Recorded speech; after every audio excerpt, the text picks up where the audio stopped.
This podcast is part of the Batman Universe Podcast Network, hosted by the BatmanUniverse.net.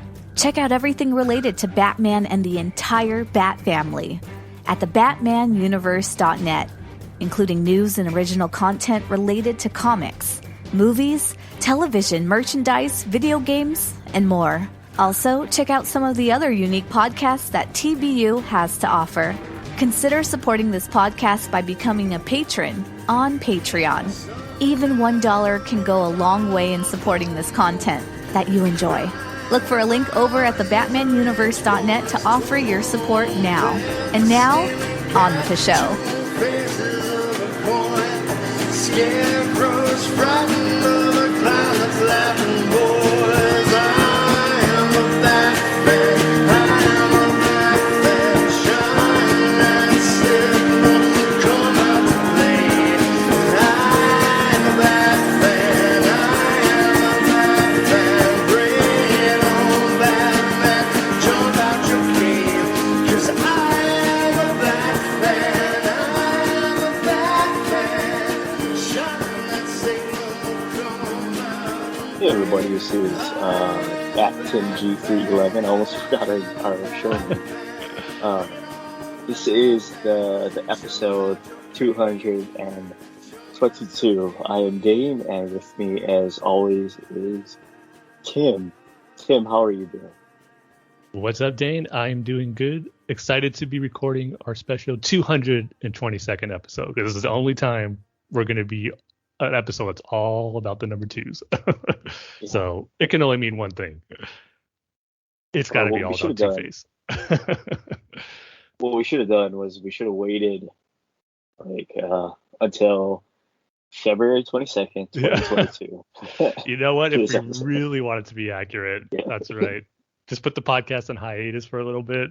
Yeah. A couple of months. If we really wanted to keep that Two-Face theme like really, really focal and sticking it right until everything literally is with the number two, we would have done that.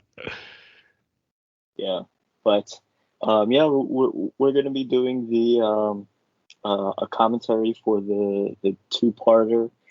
I'm sure Tim's going to have a lot to say because this is Tim's bread and butter, right, Tim? Oh yes. So let's just get to our Fellowship of the Ring minute-by-minute commentary. We're going to do back-to-back commentaries then. I think another first for our show. Yeah. So, wait, Dave, I got a crazy idea. Yeah. Since it's episode 222 and it's all about Two-Face, should we do just this one time a 2-minute commentary for the Fellowship of the Ring? Okay, yeah, sure. Let's do it. Yeah. Let's just go crazy. We're going nuts on this one.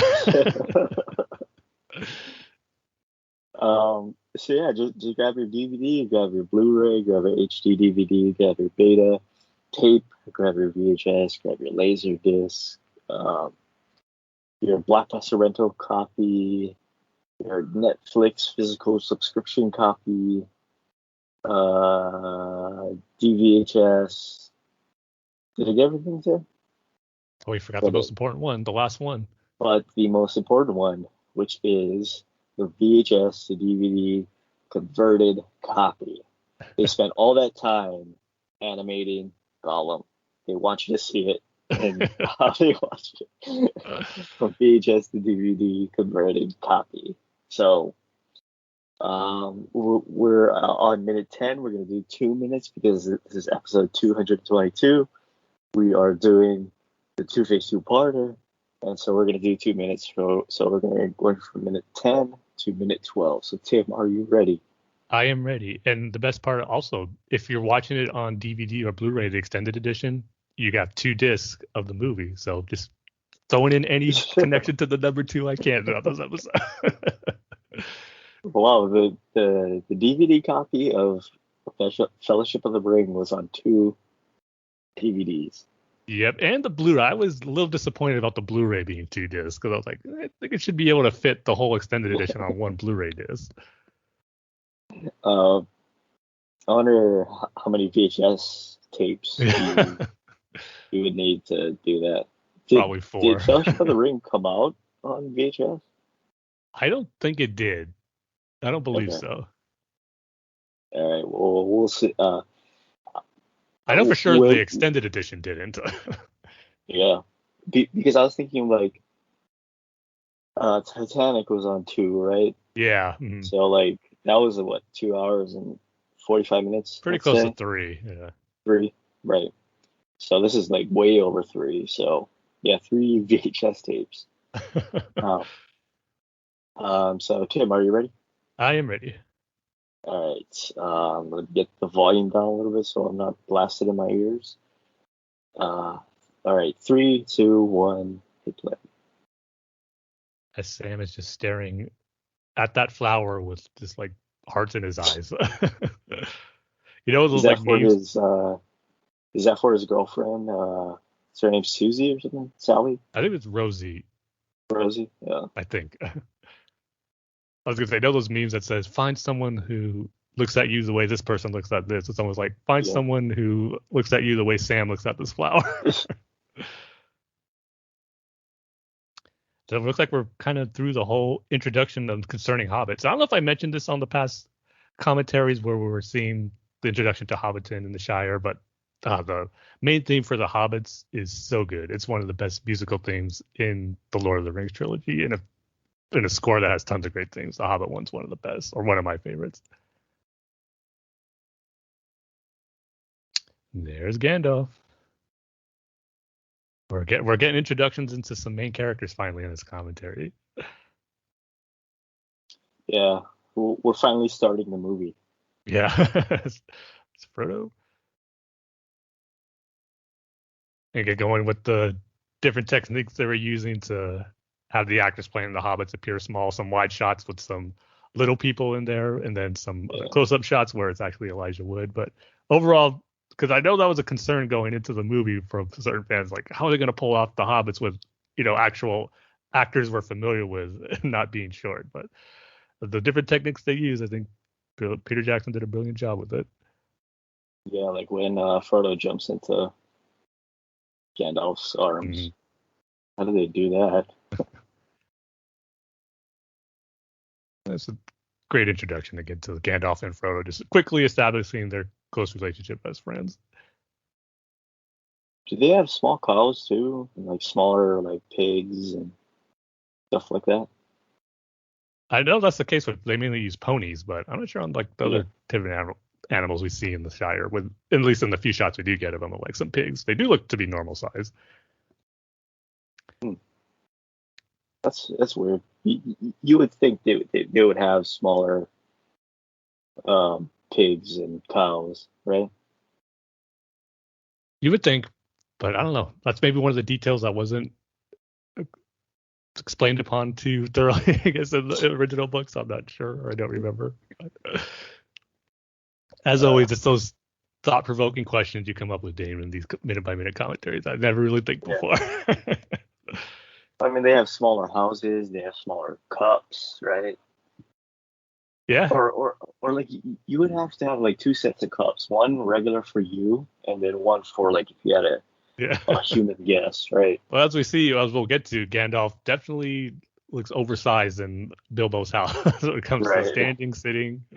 We'll have to pay attention to the size of the cup that he has when Bilbo pours him tea when we get to that moment to see if it does look Yeah. extra small. But yeah, anyway, that's our Fellowship of the Ring minute by minute commentary, except this time we did it 2 minutes, so 2 minute, minute by minute count. I don't know how that works. But now we can move on to our feature topic, which, like we said, is the Two-Face two-parter. We're going to do a commentary for both episodes. Uh, I, I guess I'll just hand it over to you, Tim, and you can say whatever you want to say before we get this started.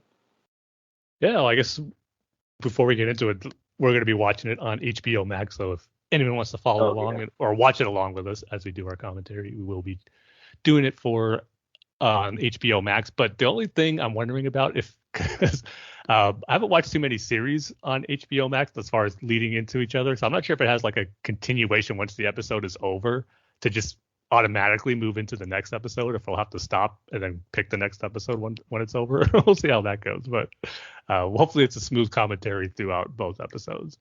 But I guess without further ado, I'll go ahead and get started if you have it all queued up, Dane. Yes, I do. So, you want to give the countdown, or? Yeah, I'll give the countdown. I'll give the countdown on 2, not 3, okay? So. Oh, and also, we're starting at 000, yes. right? Yes. Okay. Unless you want to bump it up to 002, but it might be too much of a hassle to get to that exact second. But okay, I'll give the countdown in 2, 1, play. Now, have you seen much of Batman the Animated Series since it's been remastered in HD, Dane? No, I haven't. So you're going to be blown away just by the intro here. Just how clean it looks. Let's see. I mean, just look at the colors of the explosions. Yeah, the flames. Yeah. I mean, I got the Blu-ray box set, and I've watched several episodes, but I haven't done a full-blown series rewatch yet, all in Blu-ray. But this will be the first time watching the Two-Face episodes in HD. I mean, I still can't get over how great just in the intro was.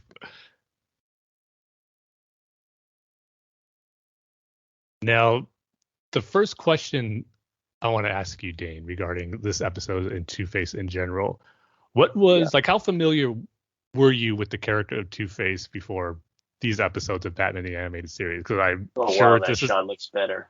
Doesn't it? That shot looks way better than with the thunder. Sorry. That's okay. I didn't mean to interrupt you. Feel free to jump in and interrupt when you're just in awe of how beautiful the series looks now. Well, that was the one shot I was waiting for. Yeah. Okay. Yeah. Sorry, I interrupted. That's okay. I just wanted to see how familiar were you with the character of Two-Face before seeing this episode, or was this your first introduction to Two-Face? This was actually my second introduction, because my first was Batman Forever. I had not seen this episode when I was watching the animated series originally. Mm.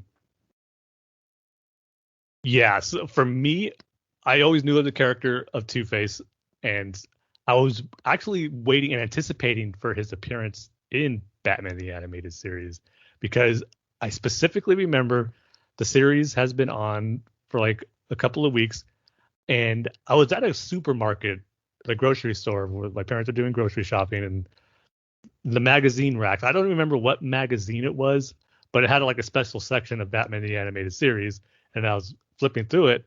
I saw a picture of Two-Face, like, oh, so there's Two-Face. I knew Harvey Dent was in it already because we've seen the episode on Leather Wings, but this is that first time I saw how he would look as Two-Face.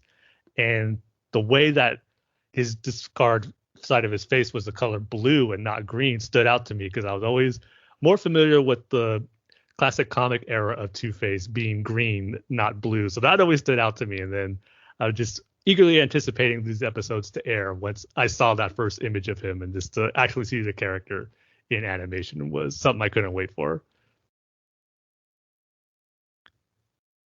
And by the way, just such a great, I know we kind of went over it already, but the introduction or the start of this episode of just that dream Two-Face was, or Harvey Dent was having, just slowly planting the seeds of what's going to happen to him. Yeah, like something isn't quite right with it. Yep. And just such a brilliant move to have Harvey in a few episodes before he becomes Two-Face, like I mentioned on Leather Wings, but then he had a prominent role in Pretty Poison with Poison Ivy. And then also Rupert Thorne, having him introduced in a few episodes before we see him here as well. It's great to see guns in a cartoon. Something you didn't see a whole lot of back in the day. Something that Batman the Animated Series paved the way for.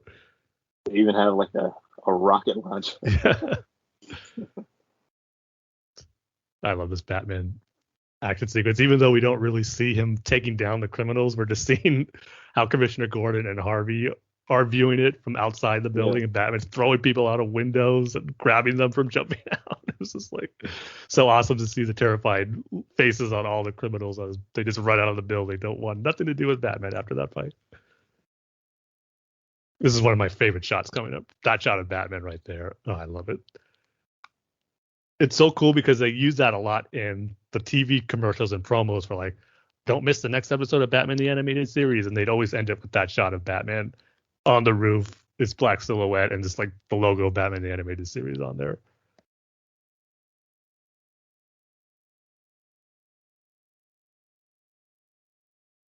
And Big Bad Harv is gonna make an appearance as Muddy gets kicked on by one of Thorne's goons. And I don't know, you can't really blame Harvey for having this reaction, but you know, as a public politician running for district attorney, that's something you want to do with the Can't media really do standing right that. there. Can you imagine if your local DA roughed up a guy like this? I know. I mean, this immediately would have cost him the election, probably. Oh yeah.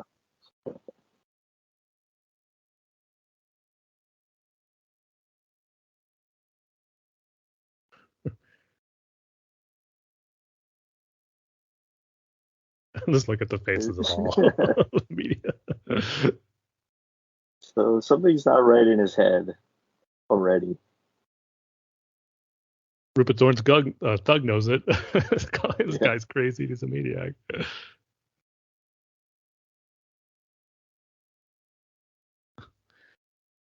Like Gordon's response to that's one heck of a button he pushed.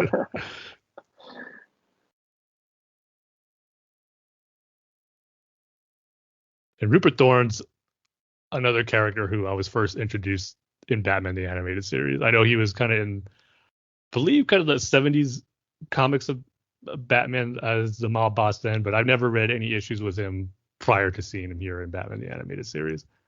So he was kind of one of those characters as I was first watching it and I first saw his episode, which I believe was It's Never Too Late. And just wondering, is this a character was created for the animated series or was he based on the comics? I just haven't read yet. So, but definitely got my first introduction to Thorne here.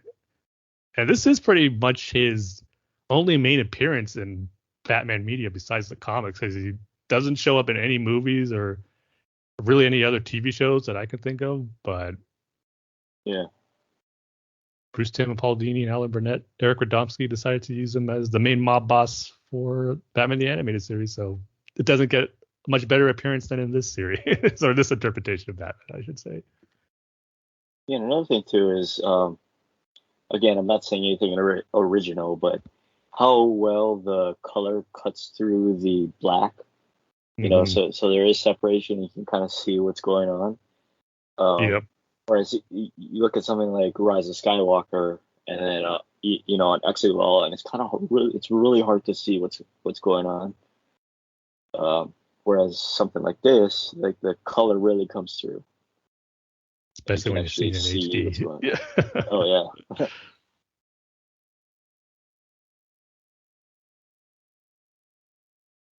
And then as we're seeing the fundraisers that Bruce is throwing for Harvey, this is another cool thing that the animated series added to the character of Two-Face, and just the friendship that Bruce and Harvey had as when they were going to college together, and just how they were old friends, and with just a dynamic that was never done before for those two characters. But now you see it in quite a few different iterations of Two-Face.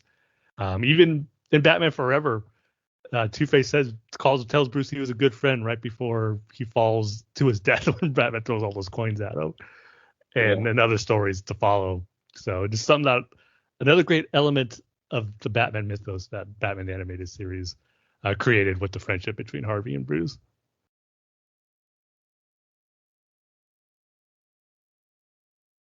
Harvey didn't learn his lesson from roughing up Thorne's men. Now he's doing it to his own aid. Oh, that ice statue got it pretty bad. I bet didn't see that coming. I know justice is blind, but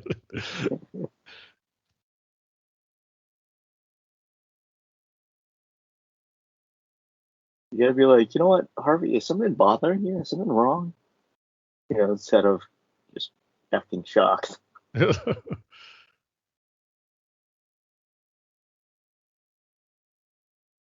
And I believe the character of Grace, Harvey's fiance, was created for this episode. Now, I'm not 100% sure on if there was another character she's based on in the comics or not, but I think she definitely paved the way for Gilda Dent that we get introduced to in The Long Halloween.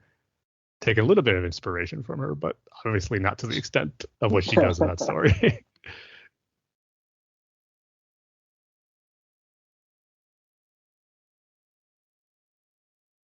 I mean, just the fact that they're talking about Harvey Dent going to see a psychiatrist to talk about Yeah. his His problems. his mental problems that he's having on a show aimed for kids in weekday afternoons. Yeah. That's another thing you don't see every day on a kids show. No, you do not.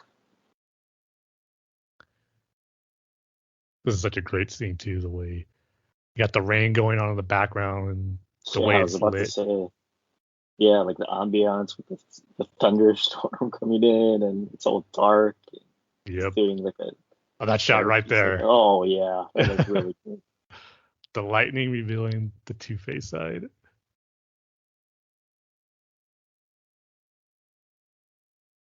It's so good. It's her wanting to bring out his other personality of Big Bad Harv, and just the way Harvey was struggling, but does bring him out. And got to give props to the voice actor Richard Mall here, who voiced Harvey Dent and Two-Face. Just similar to Kevin Conroy distinguishing his voice as Bruce Wayne and Batman in these early episodes. The voice difference between Harvey Dent and Big Bad Harv, especially in this scene, is night and day. It just performed so well by Richard Mall.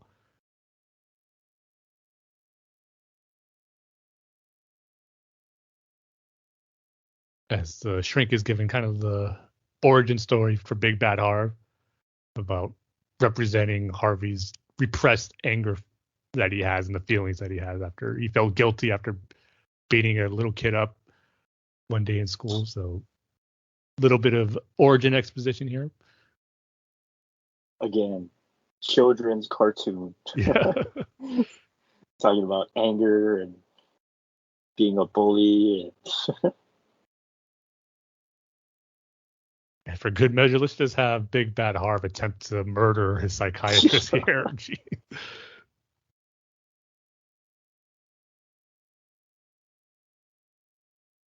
Well, that's really interesting. It's more like a mental thing, you know, like, or a physical thing, I should say. You know, Yeah, because physical transformation sort of thing. Yeah, because you're obviously seeing the pain and struggle in his face when he does switch back and forth. Yeah.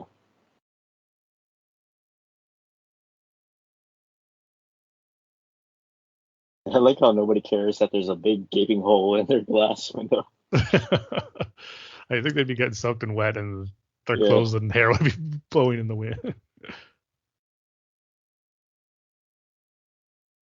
No, I kind of forgot that line too, where she really recommended about him going to a psychiatric ward for a little bit. But obviously, he doesn't want to do that in the middle of the election.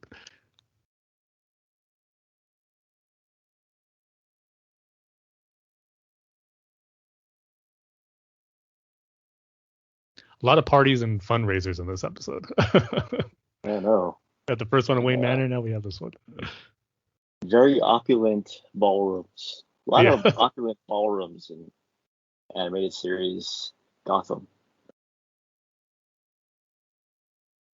I like the big Harvey Dent poster in the background. I know it's not Billy D, but it does remind me of the Billy D posters we saw in Batman '89. Just the way he's positioned and like the look on his face. I like to think they took inspiration.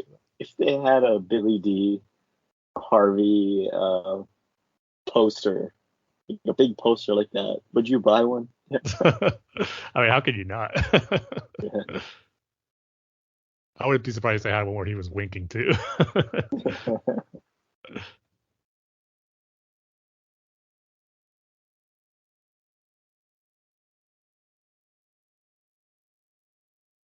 The call from Rupert Thorne about to blackmail Harvey Dent. Yeah. And see, even when I was watching this episode for the first time, I knew they were doing things differently than the origin story of Two-Face I knew about from the comics, about especially with Sal Maroni being the mob boss who eventually ends up scarring Two-Face with the acid and throwing it in his face in the courtroom. So the fact that it's now Thorne and not Maroni, I knew obviously doing something different, but as I was watching, I was still kind of expecting them to do the whole courtroom scene where he becomes Two-Face. But little did I know it was going to go down very differently than how it does in the comics.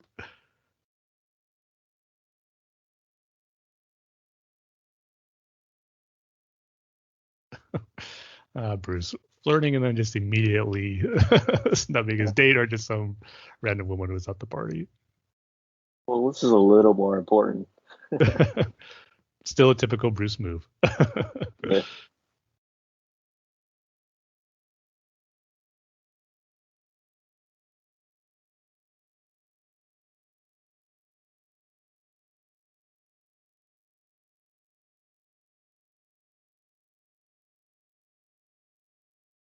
It's another one of those things I like about the animated series is like the time period that it's in where you don't really know. I just love the look of how everyone's has that 40s trench coats, hats, fedoras Yeah. that they have. No matter if you're a mobster, a politician, or just anyone, that's just the standard look in Gotham. And here's our first Batman appearance since the beginning of this episode. It's one of those episodes where you don't see too much of Batman throughout the course of it, except for the very beginning and the end right here. But man, just look how the color blue pops out on his cape and his cowl. It just it looks so good. Yeah, I'm actually looking at the red on that car. The red is really, really vibrant.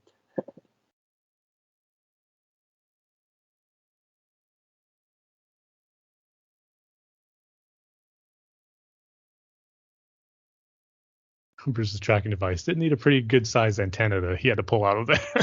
Technology is not, I guess, quite as advanced just yet.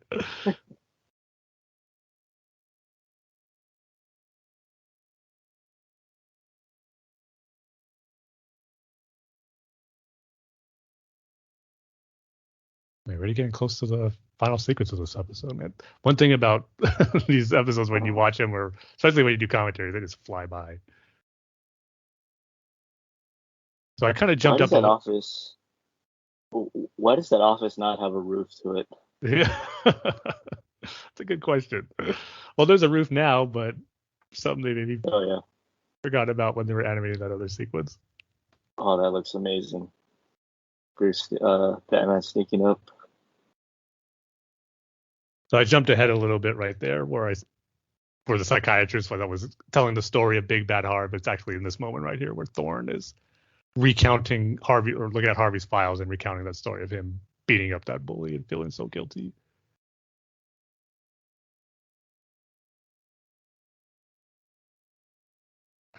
That sweat on Harvey's face. That shot a few seconds ago. He is not doing good at this moment. Just look at that twitch in his eye. Like it almost became the shape of how it looks when he becomes Two-Face, just for like a quick second.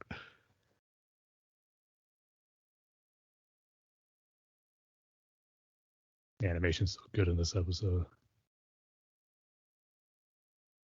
Oh yeah.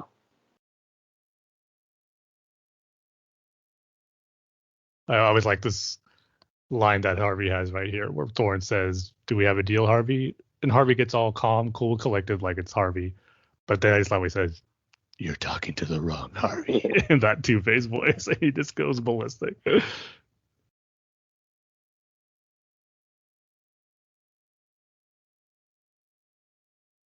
And Harvey has to be pretty fit and able to knock all those guys out, especially with Thorne, how big he is. Yeah. Yeah, Fly Thorne. Yeah.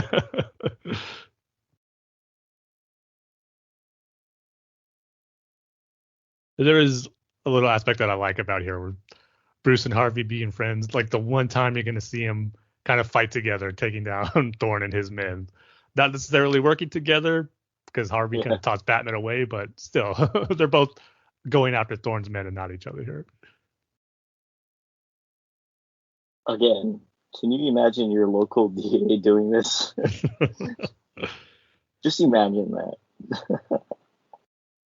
Because Harvey feels he can, feel free to cut loose here. We don't have to worry about any cameras or anyone watching in the situation. And here's the point that we get a totally different scenario of how Harvey becomes Two-Face here.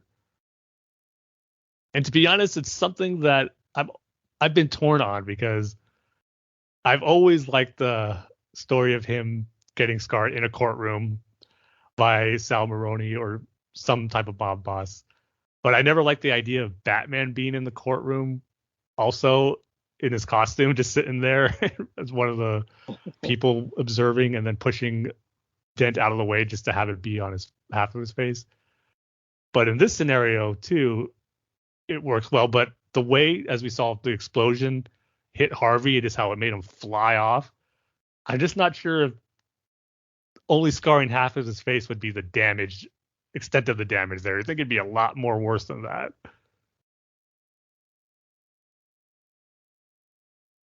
Yeah, and it just hit him in the face.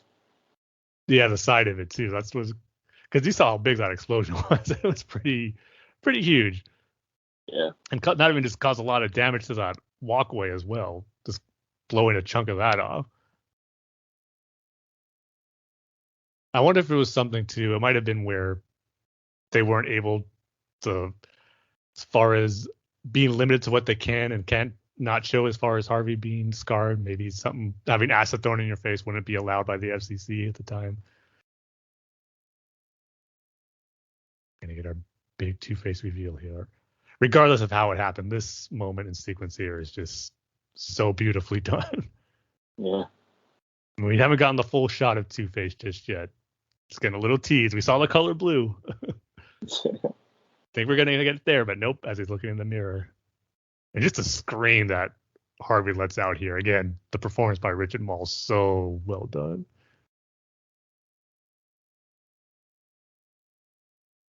And just the perfect reveal right here.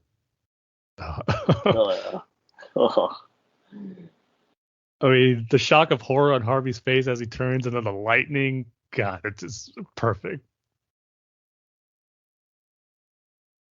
That might not be over. I guess it's over. Yeah, this is the first episode. See, it just zip by. Yeah.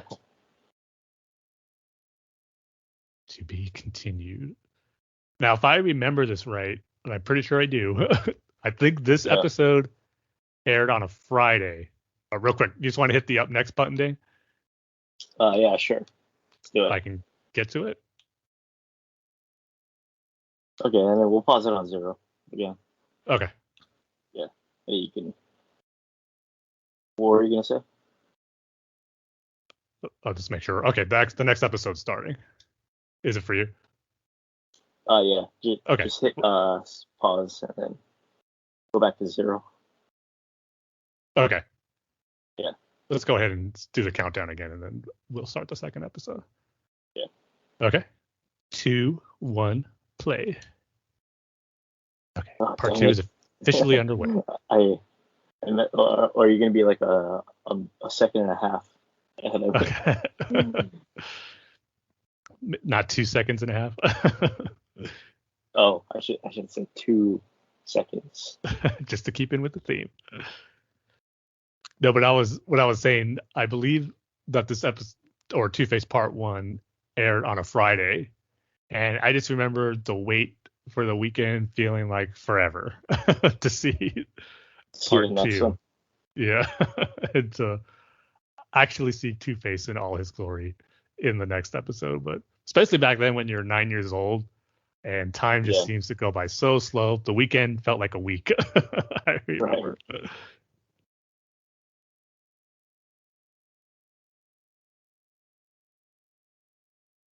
Let's see this beautiful lightning shot again.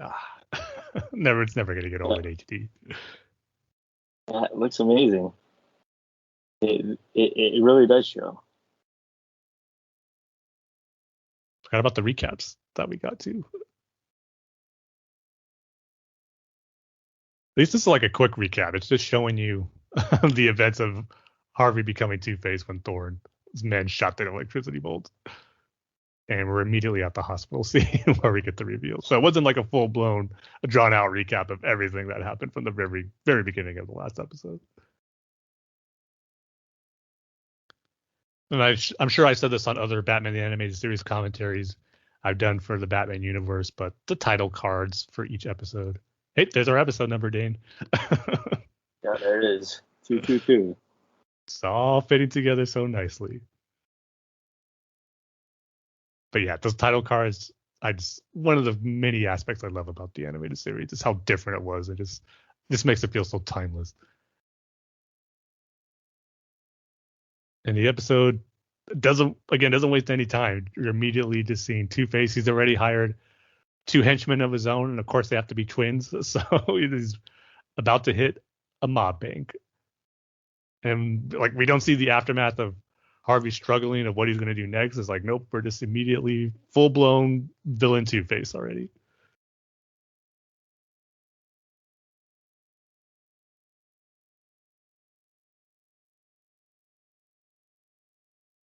What kind of bank is this? It's like more like a bookie bank or something, like a betting Yeah, I bank. know. Because you see horse races going on the monitors back there.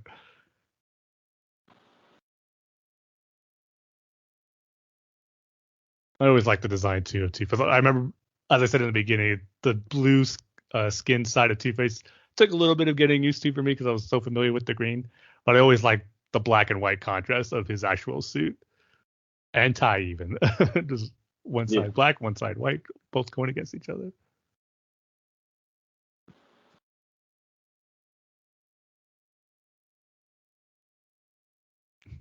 I just love the shocked face on Two-Face's henchman there. What he's like, Two-Face says, "Nope, we got to flip through the jewelry because that wasn't part of the plan." And he's like, "What? Are you crazy?"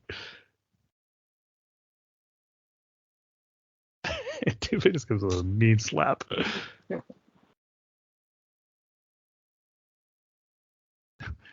One thing I remember specifically about watching this moment right here, as Two-Face is saying to everyone there, he wants to make sure they give Rupert Thorne a message for him, and he just starts firing his machine gun, blasting all the TVs. I remember me and my brothers were watching this, and my mom was in the kitchen. She couldn't see what we were watching, or she knew what we were watching, but she couldn't see it. And we had the volume real loud, and the machine gun starts going off, and she sort of screams out from the kitchen, like, "What are you guys watching? Like, what's all that gunfire? I don't know if I want your younger brother watching this series with all this gunfire going on, like shooting at people." They were like, "No, he's not shooting at people. He's like shooting at the TV screen," or something like that. Again, like I said, children's show with guns.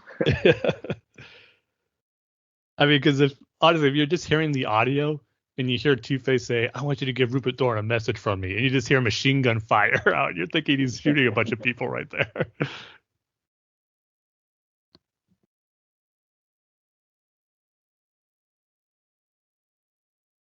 I always like Did they this show sequence. how?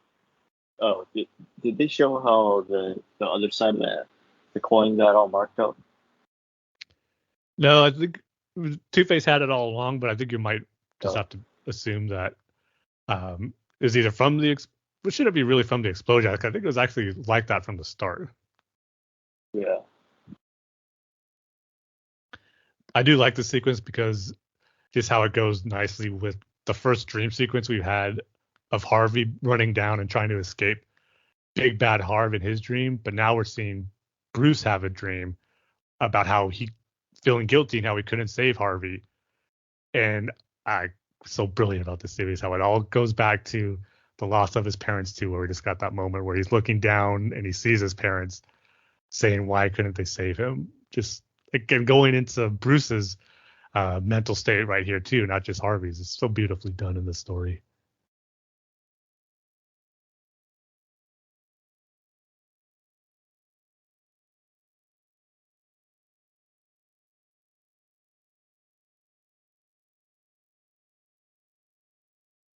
So Harvey Dent is missing right now, right?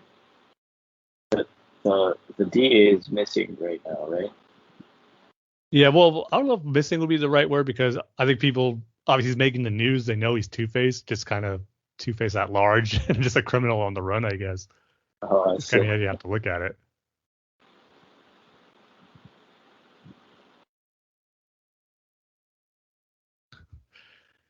And Thorne's men with that fake mustache. It doesn't even match the color of his orange hair. Not the greatest disguise. Just don't take off your hat. Yeah. Yeah, so Grace definitely doesn't know where he is. As she's saying, she hasn't seen him since the hospital and doesn't know where he's at. I'd like to know, too, like how long it's been since the events of part one. I'd like to think it's a pretty substantial amount of time. I mean, not like a year or anything, but maybe a couple of months.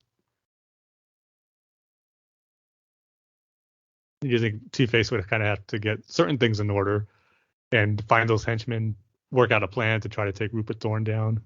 So I don't think it was like a couple of days after that night at the hospital to where he became actually Two-Face.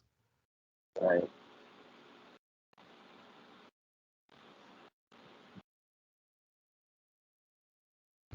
If only Thorne's men and Grace knew how, or I should say, Candace knew how close they were to finding Two-Face as the cars just passed by each other.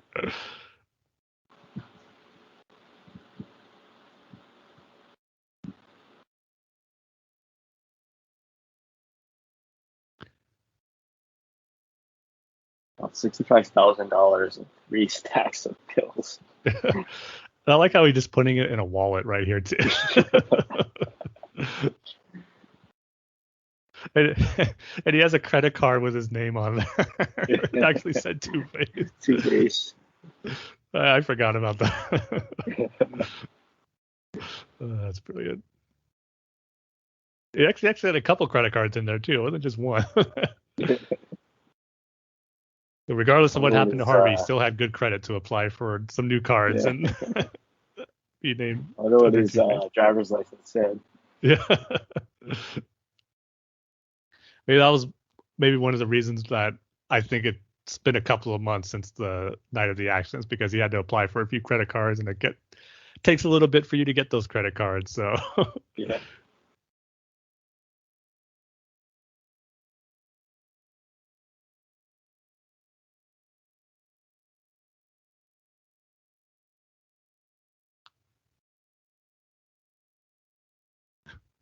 Always like these shots of Alfred just casually keeping the Batcave clean with his duster. It's got to be constantly covered in dirt. That's why you see so many shots with him doing that in several episodes of him just cleaning several different areas of the Batcave.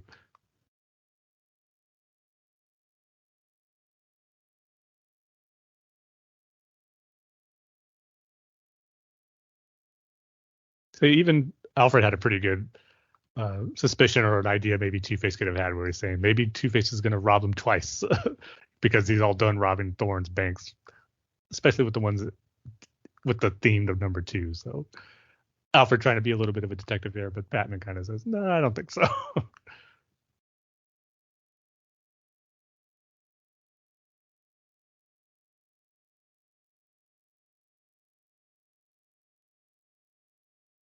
Always did like the Batman motorcycle helmet, where it's pretty much the perfect, almost identical design to the cowl, of course, just bigger because it has to be a helmet. But even it looks a little similar to the armored suit he has in The Dark Knight Returns a little bit. Or Batman versus Superman. Yeah, which pretty much took that suit design verbatim and just did an exact copy, which was awesome.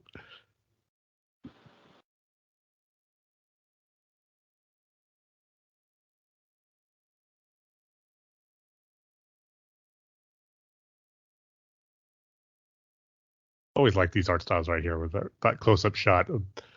It feels like those old like 30s cartoons. I don't know the exact term for those type of drawings, but it definitely stands out when you see the rest of the episode. But I always liked it when the animated series did that. It's one of those things that again gave it that classic animated feel that the series just has so much of.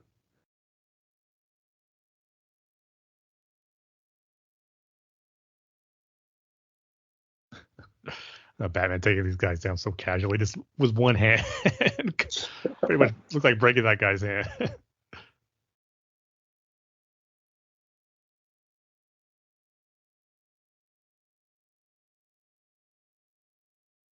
just wonder how close Batman would have been maybe to reveal his identity to Harvey here. If he thought that would have helped him get him back. Of course, that might have been a last resort, but he's first going to try to use Grace as someone who can help Harvey try to bring him back. And even mentioning that he still has friends, alluding to Bruce, even though he doesn't specifically name him. But I wonder if he was saving that for a last kind of ditch scenario type thing to get through to him, if he would actually reveal himself.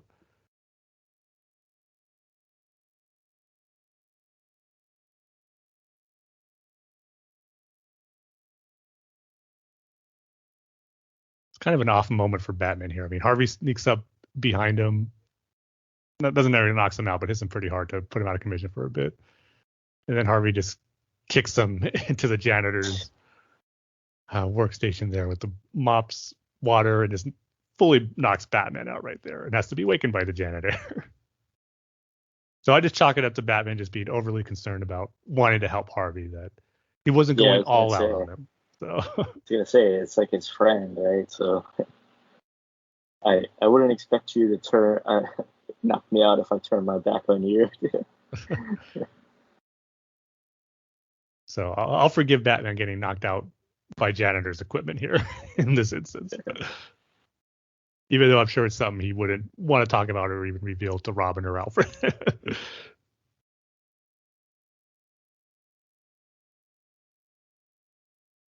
Why did Harvey have matches in his jacket? I bet you if they could, it would have been because so he would be smoking. Yeah, like a scar or something. Yeah. Because there was some early designs of Two-Face that Bruce Timm did that show him with a cigarette and smoking. Just, really going for that mobster feel. Yeah.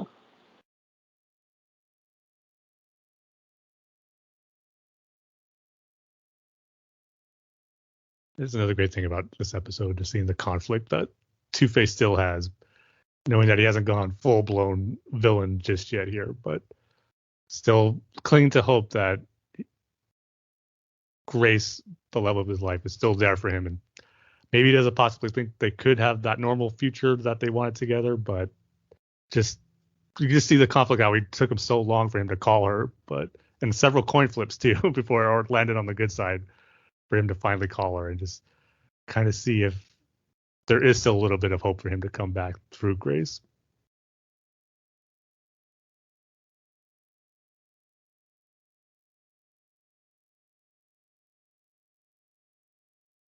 He's outside.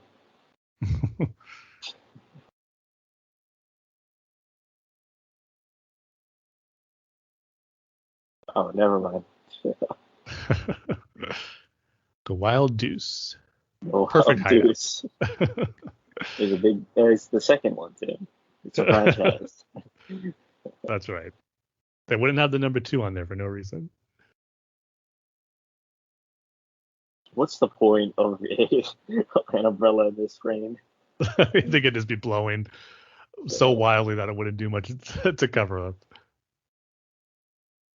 I just love the animation of the rain in this episode too. And we saw it in the psychiatrist sequence, but actually seeing the characters outside in the rain, I just always loved how the animated rain in Batman the Animated Series. Yeah. There's Two-Face going for his Phantom of the Opera look.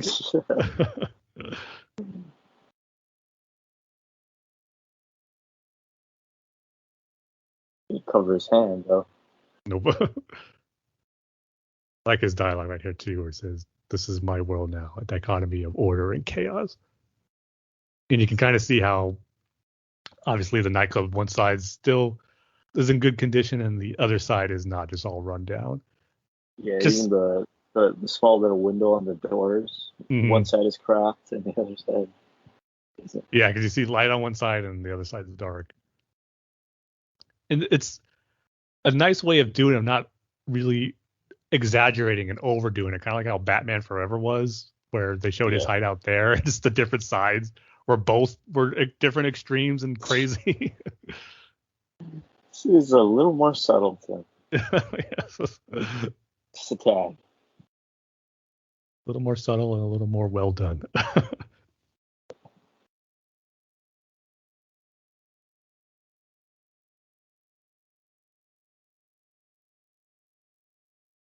I just love the expression here that Harvey has. Just that kind of sigh of just knowing that Grace has to see him like this now.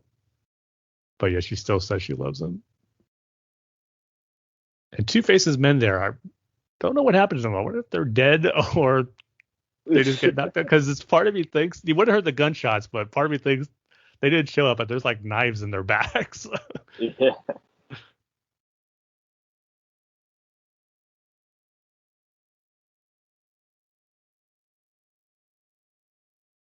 And the shocker, Grace was betrayed by Candace, or she didn't know.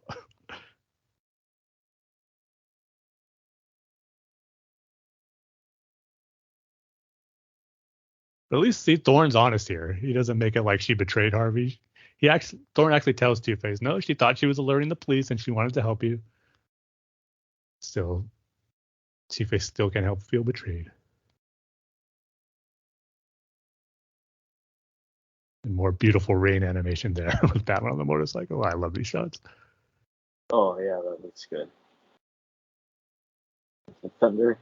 Mm-hmm.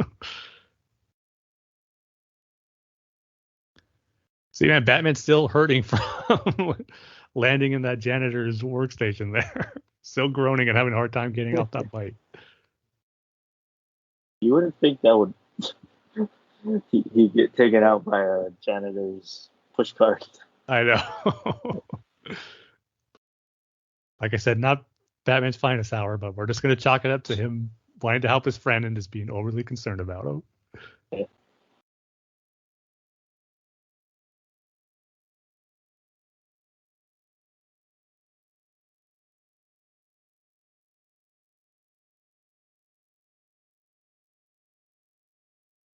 That is a really good design of Two-Face's face. Mm-hmm.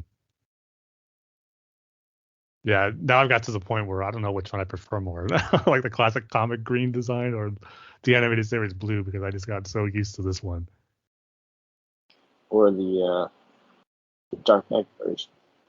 Yeah, for live action, and I don't think it's going to get better for when we got in the Dark Knight. I love that look too. It's not Tommy Lee Jones. No, I'm not a big fan of the pink/purple look. And kind of like the striped tiger design of his suit that he had.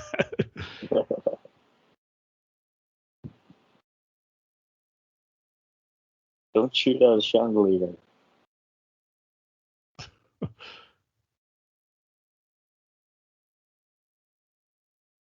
So look at Batman, just the way he's standing and walking, still trying to make do of that injury he had. Yeah.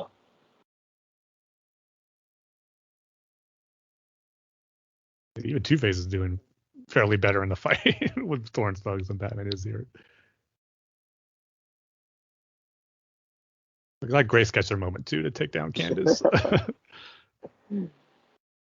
Oh. He hit himself in the head with the vase. Yeah, that didn't look like it felt too good. I always remember this moment of Thorne kind of pleading for his life. This was in the preview on the episode after part 1. And just remember seeing that. I was like, oh man, what's going to go down between Two-Face and Thorne here? And like, where's Thorne at too? Because he's covered with like, I didn't know it was a chandelier that fell on him in that seeing the preview after part 1. But just remembering, just couldn't wait to see what was all going to go down and where he was at. And I think this has become kind of an iconic moment here too, with Batman throwing all the coins to mess up Harvey's one lucky coin to make his decision. Because Batman Forever did the same thing, except that Batman had a bunch of coins in his pocket apparently, or in his utility belt. As you do, Tim. As you do. Yeah. You have a bunch of the same coins in your pocket. And I got to give a shout out again to Richard Mullen's performance here. Just the performance he gave of just how desperate he was to find his coin, and that last scream he lets out, just like his whole life is ending right there. It's that type of scream he let out where he just doesn't know what to do without that coin. It was just sad to see and just beautifully performed by Richard Mullen to give that performance to make you feel that way for Harvey, where you're just seeing this person you saw several episodes ago just being a bright district attorney now falling from grace, and just seeing the tears that Grace had for him there. I just love the music here as Batman flips that one coin for Harvey. The way it's on the soundtracks. I think it was played also too in the Scarecrow episode, but it's one of my favorite pieces of music in Batman the Animated Series. That's it. Yeah, that was really good. This is such great episodes, man. It's gotta great say. storytelling. Especially the conclusion to the story. I Yeah. like that. I mean, apparently his time in the mental hospital didn't help. No, sadly not. It was a little too late. I always wanted to see and get a story of what happened with Grace, like, because we never see her in any other episodes. And if she was going to appear in one, you'd think it'd be one of the last episodes of the series called Second Chance, where Harvey was going to get that surgery done to fix his face and hopefully to get the mental treatments that we need too. You'd think she would have been in an episode like that, but she wasn't. So I'm hoping that's kind of a story. I mean, I think they might have done something like that in the original comics, like the Adventures of Batman and Robin series that was going on during the 90s. But I would love to get one, or that be a story we get in the Batman The Adventures Continue comic series we're getting right now, since it is being written by Paul Dini and Alan Burnett. If we were to kind of continue on a story with Grace and Harvey Dent, I think I would love to see that. So here's hoping that that's something maybe they'll tackle in season 3 if the comic series continues. But yeah, this was fun. What if it was a thing where it's like she just moved on from? That'd be sad to see. Yeah, we just it's like she moved on, but then they somehow have a reunion together, and just to see the reactions of, and maybe get a little more into the story of what exactly happened to their relationship. I would just love to see that be told by Alan Burnett and Paul Dini, especially Alan Burnett, since he wrote these Two-Face episodes. So he should be the one to write that story as well in the comic. Yeah, I was gonna say Paul Dini isn't writing the adventure. What is it called? The Batman: The Adventures Continue. Yeah, right.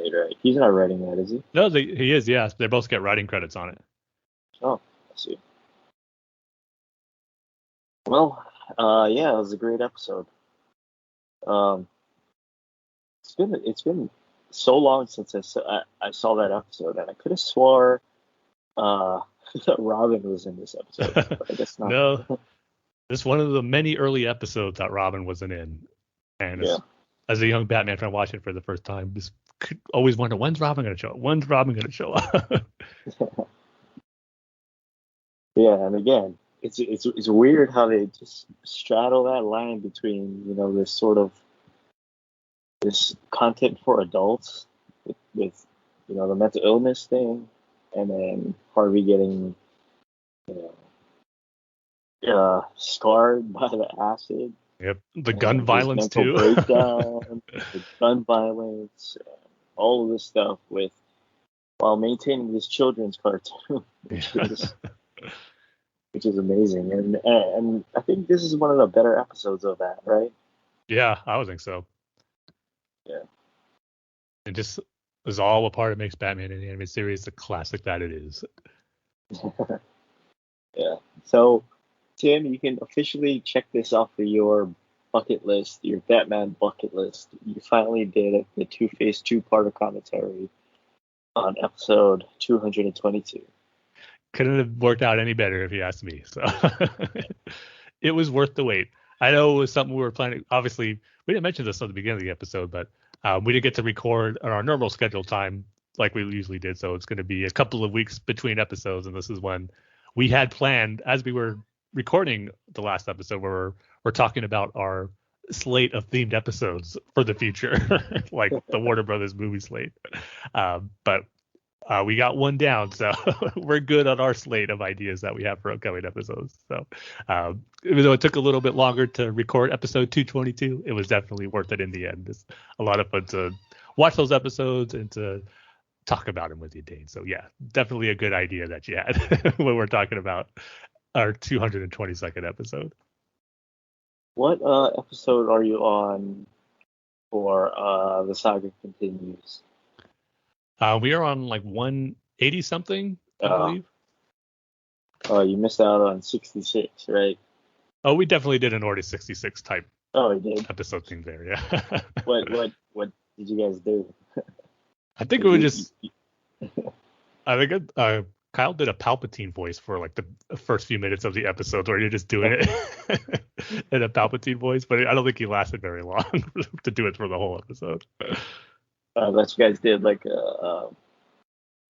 what's it called? Like a you're just gonna watch that one scene where Palpatine says Yeah, I actually says wouldn't that. mind that. Is watching it over and over, watching it 66 times. By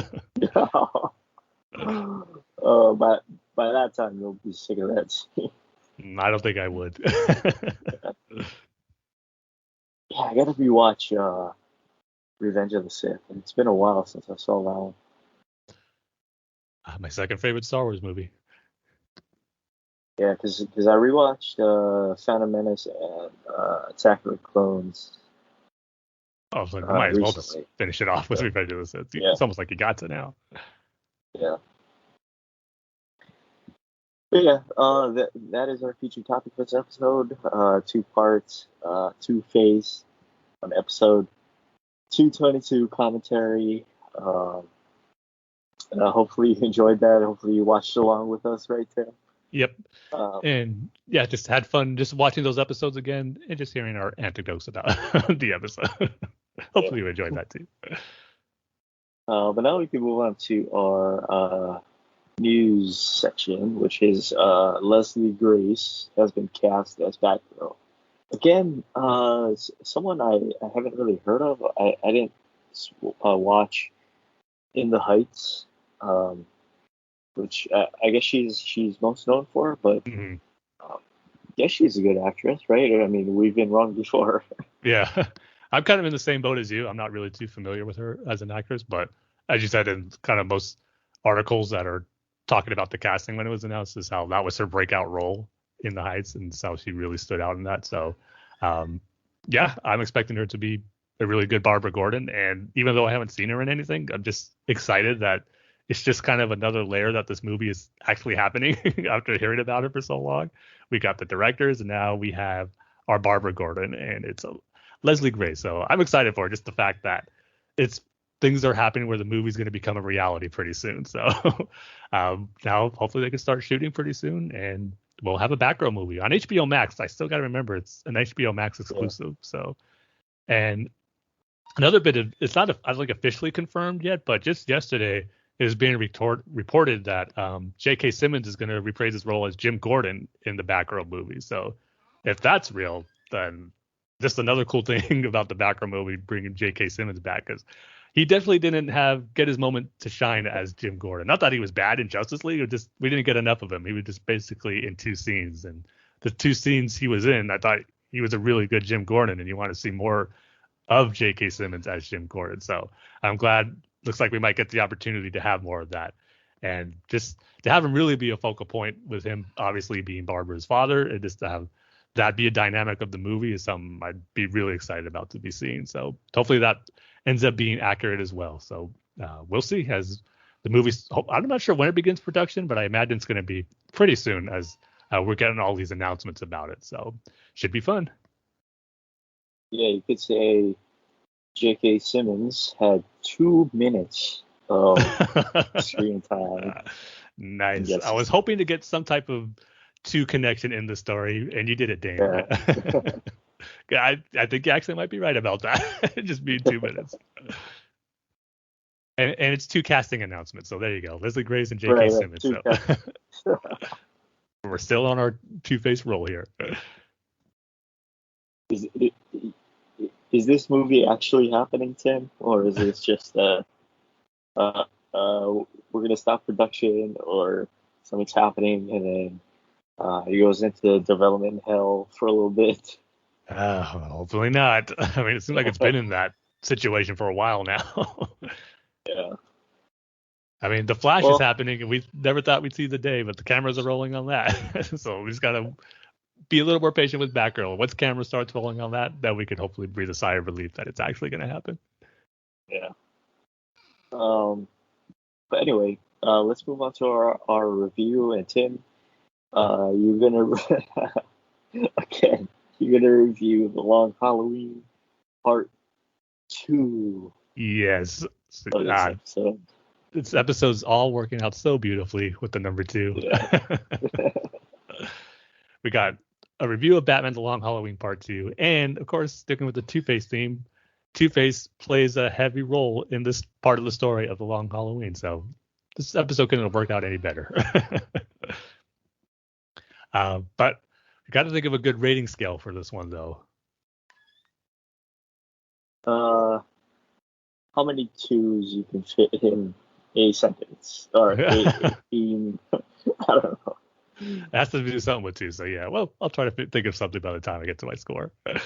But Yeah. spoiler alert, not just for the movie, but we'll be going into spoilers on that too. But the review score I'll be giving it is going to be higher than a 2. So as much as I want to keep the theme going for the number 2 of this episode, the movie definitely deserves a higher rating than a 2 out of 5. So it won't be that. I'll just say that right now. Well, what you can do is you can go. Let's say it was all right? So you can give it a 1.5 out of 2. Right? Out of 2, I guess. Yeah. That's going to be our rating scale. Oh, man. Maybe I might just have to do that. 1.25 out of 2. Because that's still a pretty high mark when you're reviewing it like that. Yeah. Good idea. But yeah, so Batman The Long Halloween Part 2 is here. Shows you how long the gap of our last between episodes, because in our last episode I was reviewing Part 1, and the release was just about a month apart from each other. So that's pretty much how long it's been since our last episode, give or take a few days or a week. But here we are already reviewing Part 2, and I'm glad that it was such a quick turnaround time, because I think I mentioned this on our last episode, where usually you had to wait a couple of months before you get the second part in the animated movies, especially with the Dark Knight Returns. That was a good long gap between Part 1 and Part 2. So I'm glad this one was pretty quick. And as I said in my last review, I loved Part 1 and just could not wait for Part 2, because I was really going to get into some of the stuff I loved about the comics. In particular, mainly seeing more of Batman's Rogues Gallery. And this movie didn't disappoint with that. And it begins with the confrontation between Catwoman and Poison Ivy, as Poison Ivy has taken control of Bruce to try to get him to sign off a lot of his holdings and dealings and business stuff to Carmine Falcone, as it was in the comics. And the action sequence kicked off with the fight between Catwoman and Poison Ivy in Wayne Manor. Looked beautiful with that setting. It was dark. We got plant life, thorns, leaves everywhere surrounding the dining room of Wayne Manor. It just made for a cool visual fight sequence. How it was in the comics looked really great in animation too. So that was a cool, fun way to kick off Part 2, with the first villain being Poison Ivy that we saw. And then dealing with Scarecrow and Mad Hatter. I loved Scarecrow in this movie. He wasn't in it a whole lot, a little bit more than he was in the comics, but the moments he was in, he was fantastic. I loved his design. They really captured the look of his design from The Long Halloween in the movie, which I really appreciated, because I love that look. And the voice actor did a great job playing Scarecrow, and I'm blanking on his name right now. I probably should have looked it up before I started talking about it, but he did a great job capturing that really creepy side of Scarecrow, that creepy, scary side. A little familiar to how Jeffrey Combs was as Scarecrow in the new Batman Adventures, who is my favorite version of the Scarecrow. So it was a little similar to that. They just had this great fear-inducing sequence where Batman gets exposed to Scarecrow's fear toxin, and we don't see it too much in the comic as far as what Bruce was seeing, just knowing that it had to deal with the loss of his mother, because it was around the time of Mother's Day and the holiday killing on Mother's Day. But visually, what we got in the movie was just very striking. It was just a really trippy, creepy Scarecrow fear-induced toxin sequence where Batman is seeing like this. I believe like the environment in the sky turns like blood red.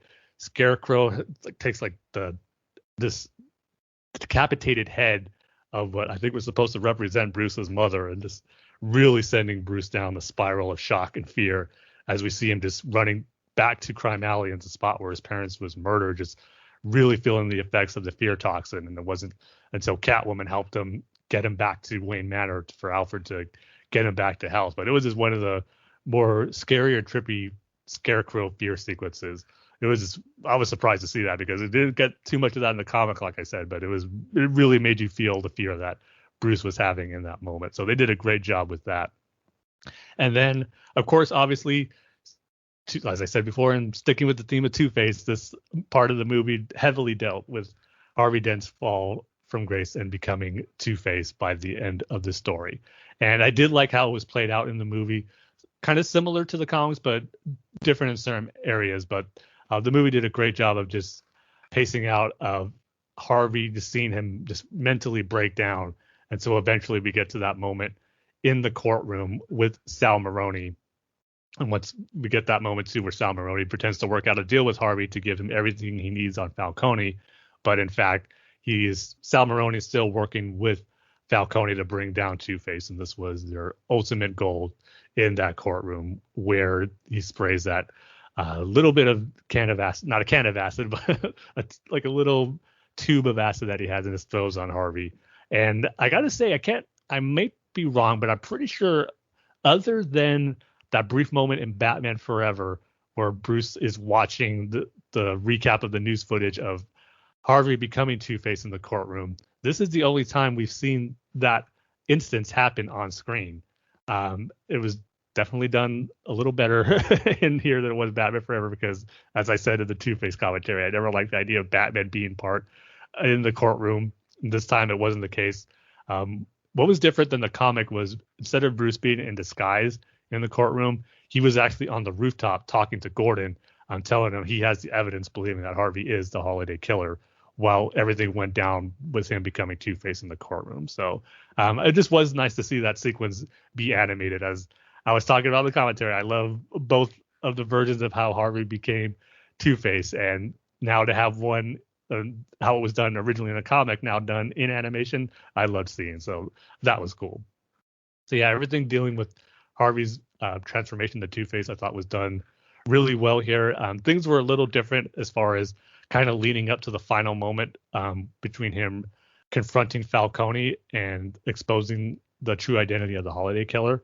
But I thought it worked really well for the movie, because getting to the big twist at the end with the Holiday Killer reveal in the comics, where it was Alberto Falcone who ended up revealing himself and confessing to be the Holiday Killer. There was that sequence where Batman and Gordon had that fight with him, and then underneath, like in the sewers of Gotham, where Batman was disguised in a SWAT officer's gear.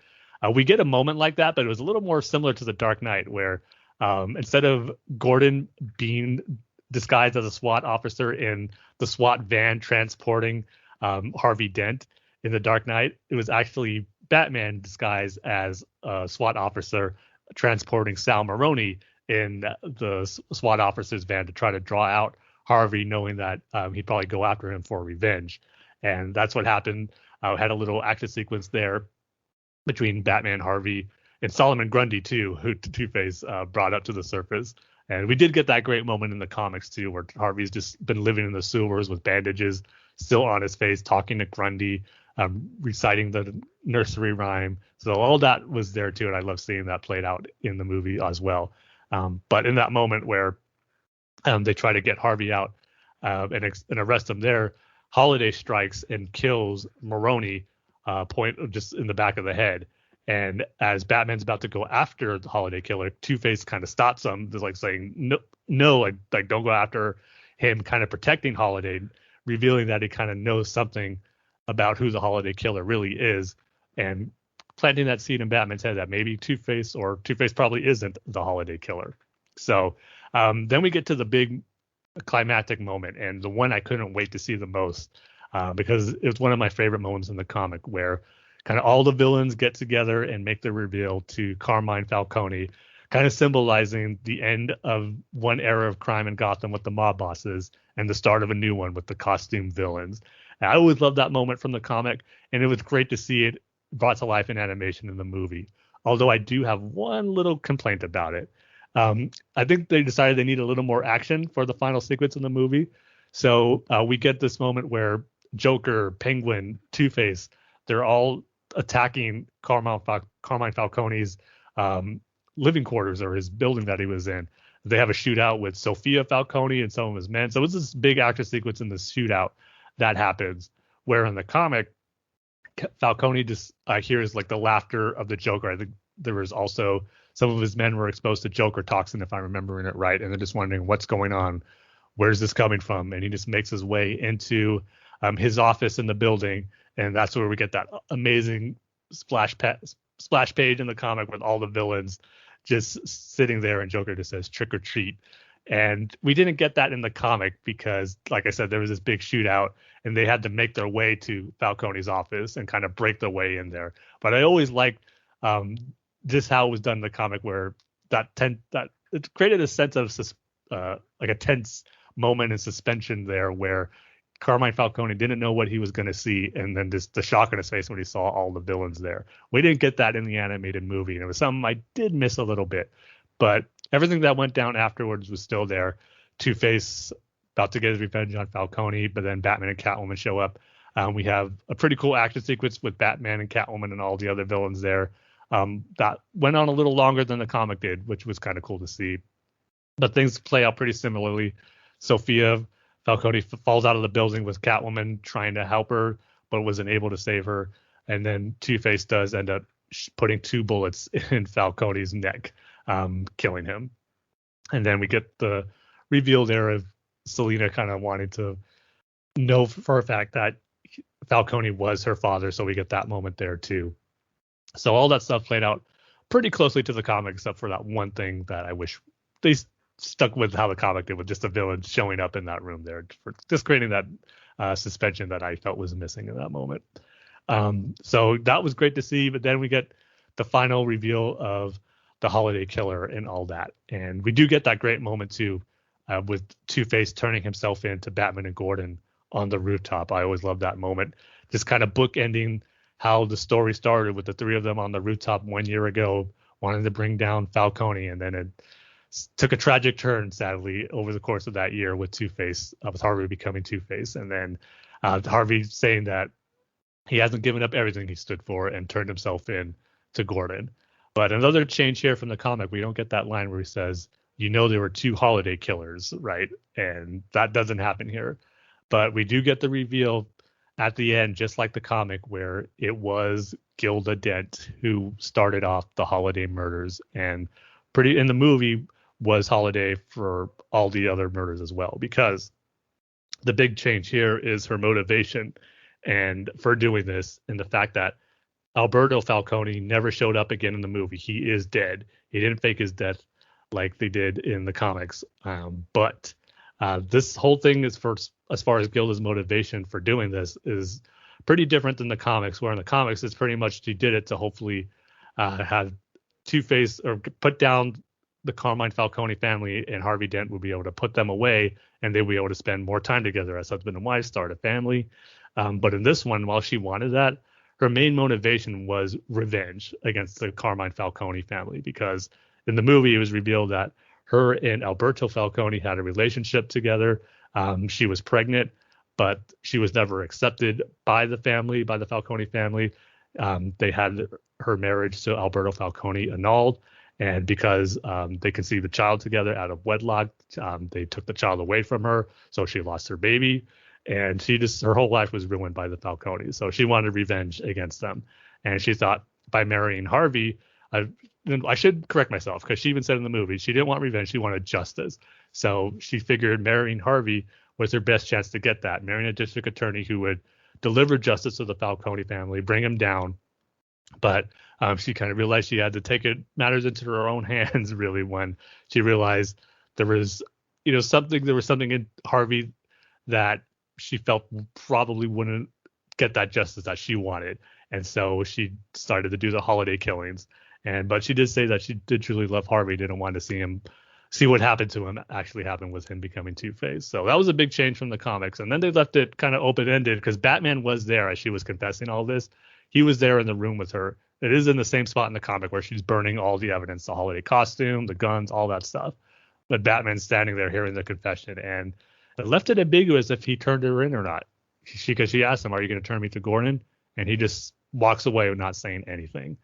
And then the movie ends with Batman, or I should say Bruce and Selina at Wayne Manor on Halloween, and Alfred still having some candy ready for some trick-or-treaters, and Bruce thinks Alfred's wasting his time. No one's going to do that in Gotham, especially here in Wayne Manor.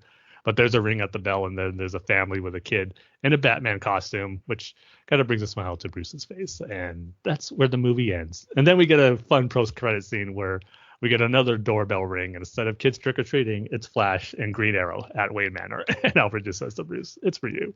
So that was a fun post-credit scene. But yeah, the movie was great. I really loved the adaptation they did.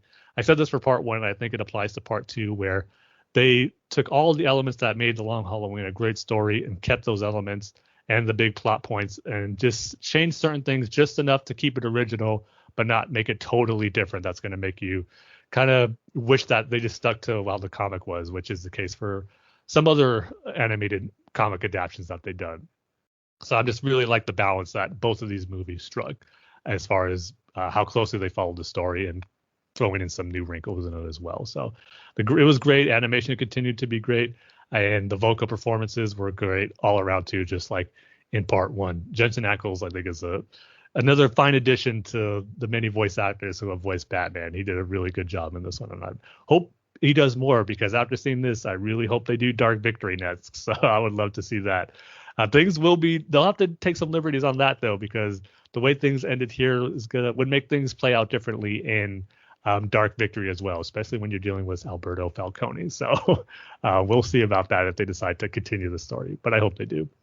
So yeah, I loved it. It's up there. I think it's one of the better Batman animated movies. I really hope they do a Dark Knight Returns and combine both movies into one release to watch it as one big long movie, because I think that would be made for a great story, that you can see it all together as one put together movie.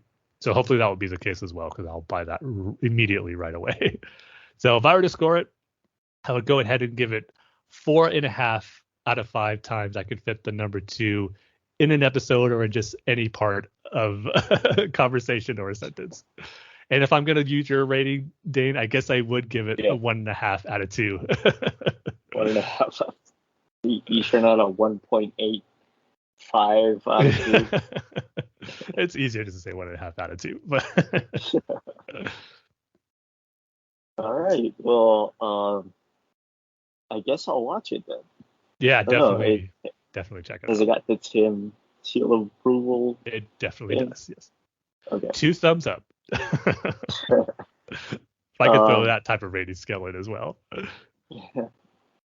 All right, so I guess that's it for this episode. Our 222 Two-Face 2-parter, Long Halloween Part 2,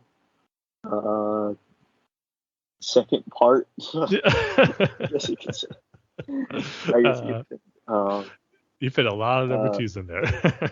Yeah, I fit so much I ran out. Yes. So yeah, I would say episode 222 was a rousing success of being a Two-Face theme episode. So just go over to BatmanUniverse.net, Facebook.com/Batman Universe, Twitter handles at Batman Universe, show's Twitter handles at Bat-Fans Podcast, Tim's Twitter handles at TimG311, my Twitter handles at DaneSurfBanana, rate and reviews on iTunes.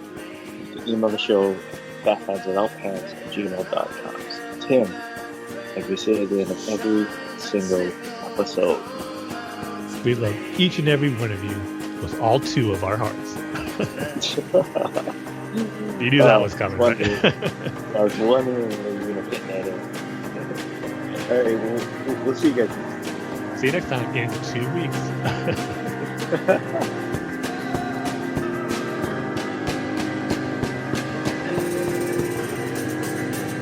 Sunrise under Gotham, Crime Alley is a rich boy's tomb. There's a stealing cat, 2 faces of a coin.